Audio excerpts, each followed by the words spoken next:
Salutations everyone, and welcome to another Overwatch 2 video here today talking about why there are so many blowout games in Overwatch 2.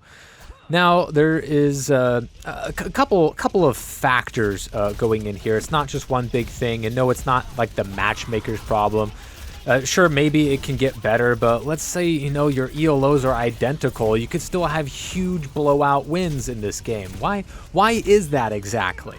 Well, in my, I think, second ever Overwatch 2 beta video of like what to expect from Overwatch 2, one of the things I say in that video is that there's going to be a lot of blowout games in Overwatch 2. It was fairly obvious right from the get-go. A couple, like two things just on paper were fairly obvious. You even need to play the game to sort of suss that out.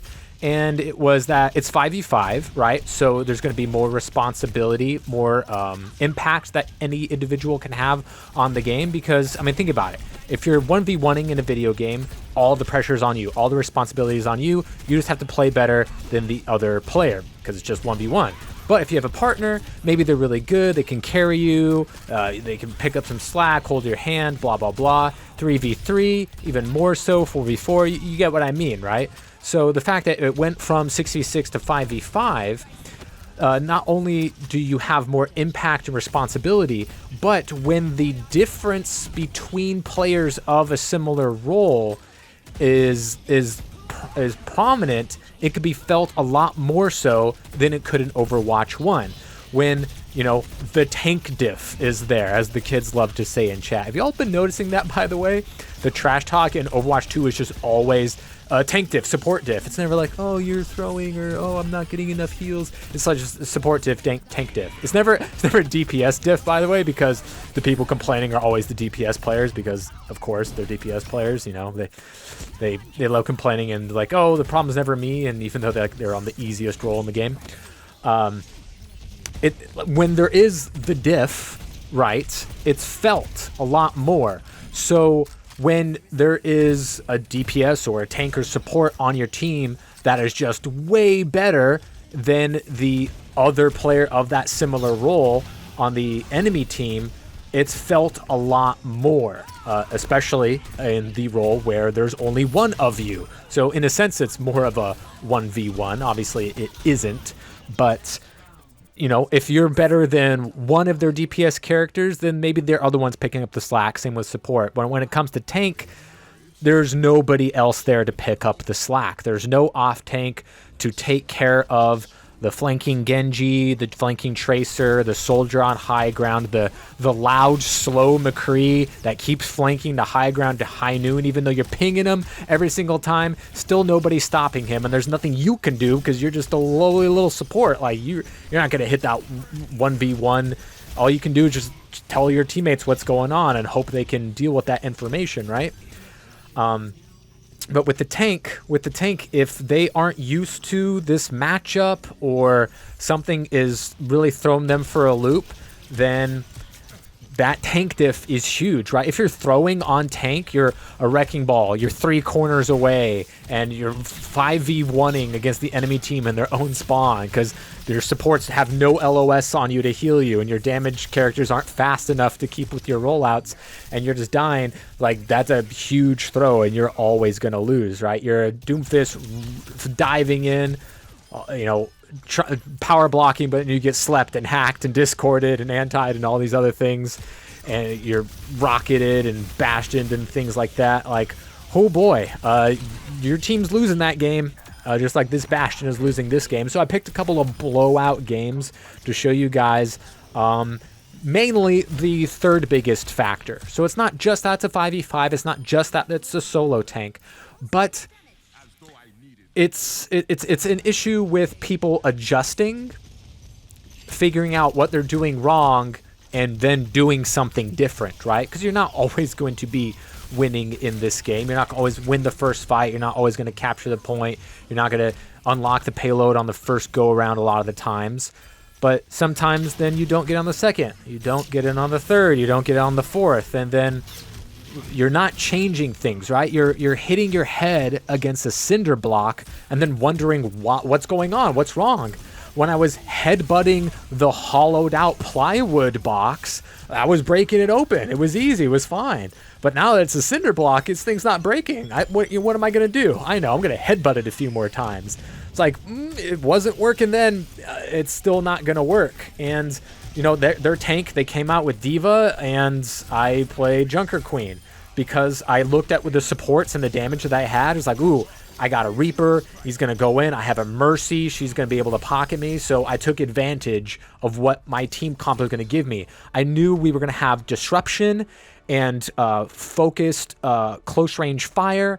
And so I knew, oh boy, Junker Queen, this is probably going to be pretty good. And I got kind of lucky, you could say, that they had a Diva and there's no answer that she had for me. And in the second round, we had Pharmacy. So, like, their heads on a swivel, and then I'm Doom running in. And what happened in that game?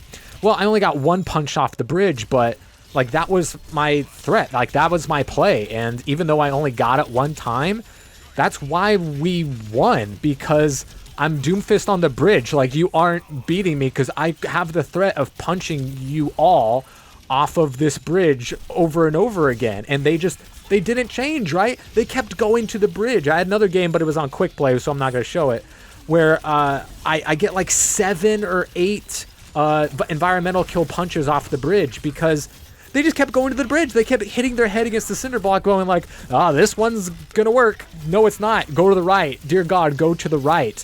The bridge is not working out for you. Like, my own teammates were laughing. It's like, there's a friggin' bridge there, you idiot. Like, stop going there. But they didn't because that's what they're used to. It's the fastest way to get there, and people are lazy, right? They're used to just going to bridge over and over and over again. Even though they get punched off, they can get concussive blasted off. It's like, oh, maybe it happened one time. That's fine. We're going to keep doing it and then keep doing it and then keep doing it. They didn't have the answer, right? I mentioned in my DPS video a couple of weeks ago that people are playing damage wrong, in that the enemy team is always going to have a hole in their team composition, whether like what tank they're playing, what DPS or support they're playing, or how the map geometry is.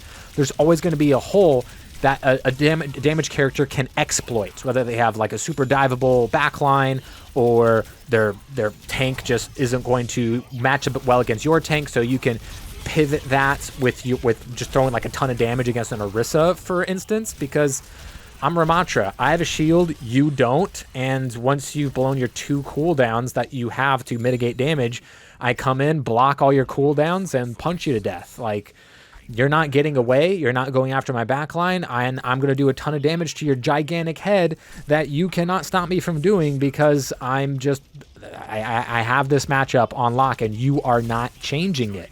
And that is a big thing in Overwatch 2. People aren't switching heroes. They aren't switching their comps. They aren't switching their play styles or their strategies about how to unlock a point or take a control. They're just like hitting the head against the cinder block, right? Time and time again. I'm going to hit my head against the cinder block because that's what I know how to do. That's what I have practice against, right? People know how to deal with Orisa. Throw damage at her. She crumbles. I don't know why she got nerfed. She's absolutely garbage now, right? Just absolute garbage. And not everybody knows how to play against a Doomfist diving in on them. A Doomfist getting double pocketed and you're just playing Rhine or, Diva, Orisa, Junker Queen. You can't have answers to that. Or it's like, man, you really want to play Winston and it's great for this map. They have a Reaper. You've just been answered by one squishy character. You're losing. You're losing to one character and it's not even the enemy tank. So, like, you're going to have to make that switch. Or it's like, yeah, you're picking a good character for this situation, but you need to have the team behind you to make it work.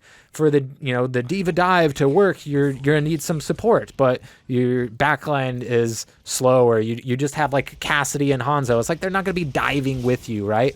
So, but a lot of people, like these enemy tanks that I'm fighting, which, that's, again, going to be your biggest discrepancy and the biggest throw when the tank is not playing the game correctly, but that's obviously not always going to be the case. Tank is the hardest role in the game. It's the most important role in the game, always has been, always will be.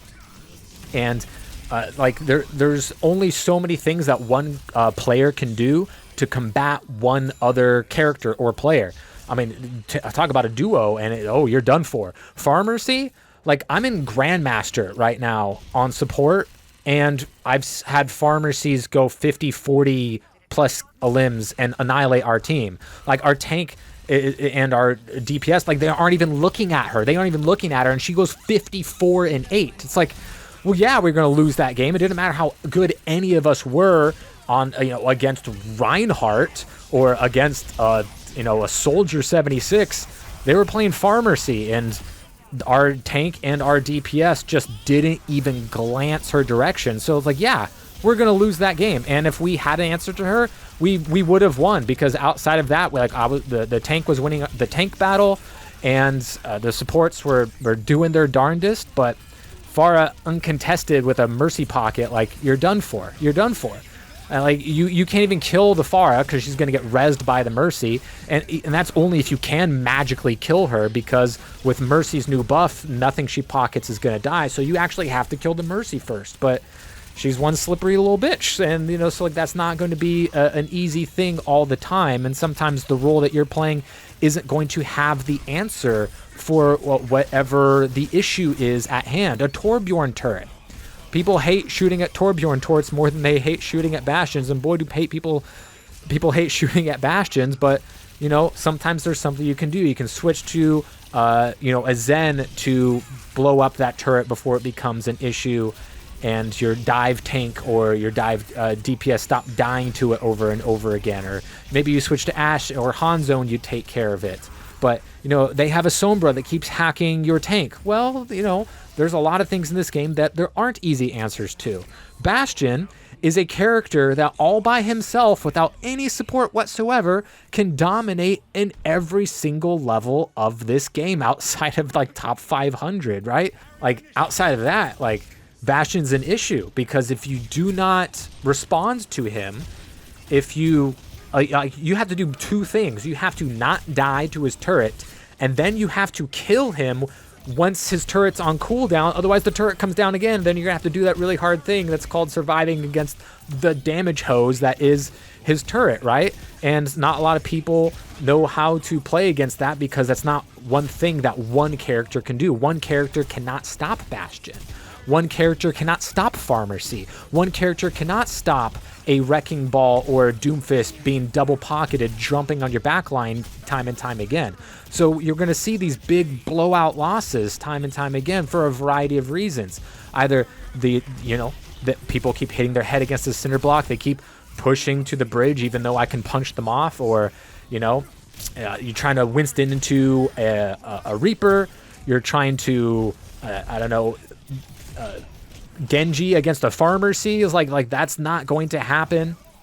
Or you have a nice big chunky awesome shield and the enemy doesn't, and the enemy's not responding. They're not switching off their tank, they're not switching supports to put a Discord on you or to sleep and anti-nade you, things like that. Widowmaker, if you're not good at Widowmaker, and maybe you don't feel comfortable being Ashe, or you're not getting the Mercy Pocket as an Ashe, you're not going to win against a good Widowmaker. Like, that's just how it's going to be. So, people don't really have diversified character portfolios in Overwatch. That's just, again, not in people's nature for whatever reason. I get bored playing the same thing over and over again. That's why I fail. That's why I play all three roles. That's why I play all the characters that I can, because it's just more fun. And that's why I historically have a 68% win rate in competitive mystery heroes, because I got a pretty decent portfolio in the characters that I know how to play. But most people don't have that. People choose not to do that. So when it comes to, oh man, they're coming at us with Doomfist, not a lot of people are used to that. Here comes a Pharmacy, haven't seen this since 2017. People don't have the experience against it. They know how to fight Sigma, they know how to fight Reinhardt or Orisa, but you come in them with something that they're not experienced, that maybe even it has an easy answer. Like, say Genji's blowing up your backline and your support. Like, I keep dying, my DPS aren't helping me, or they keep running past our tank, they're not doing anything. Switch to Moira. She can win the 1v1 against Genji. She's not getting deflected from her primary fire, and she can escape if she does get weak or slashed, and can follow him up, damage orb when he doesn't have the deflect. Like, that's something that you can do.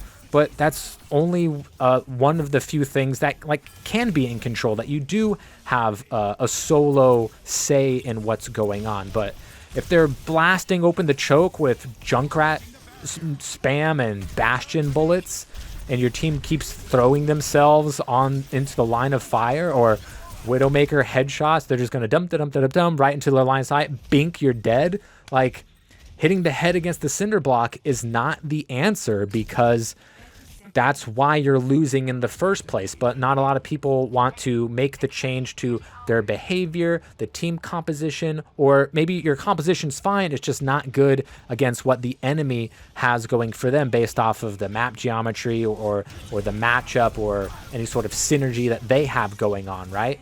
If the enemy has a Zen and they're discording you as a tank and you have no shield and getting exploded every time you try and dive in, it could be on a really good dive map, but you know, you're not getting kills and you're dying and your damage are dying, then you got to change it up. And some people don't want to do that. Maybe you always want to be Genji, but that's not going to do great against farm receive, for instance, right? So there aren't catch-alls to everything in this game, and there aren't even really good responses that one solo player can make. And that's why there's going to be these huge blowout wins. And I think we're always going to have these due to the nature of this game. Sure, the meta is always going to shift. Characters are going to be buffed, nerfed. New characters are going to come in, and there's going to be reworks and things like that. But the thing is, there's still only going to be one tank, and there's still a 5v5. And due to that nature and people hitting their head against the cinder block, keep going to the bridge, right? Keep trying to make something work that's not working. It's still not going to work the 7th time, because it didn't work the 6th time. When in Overwatch 1, that wasn't as much of a problem due to a second tank, a 6v6, a lot more ultimates were coming out to where you could win a lot more fights even though your team was a lot worse. But when there's just that tiny bit of diff, it makes a much bigger impact in this one.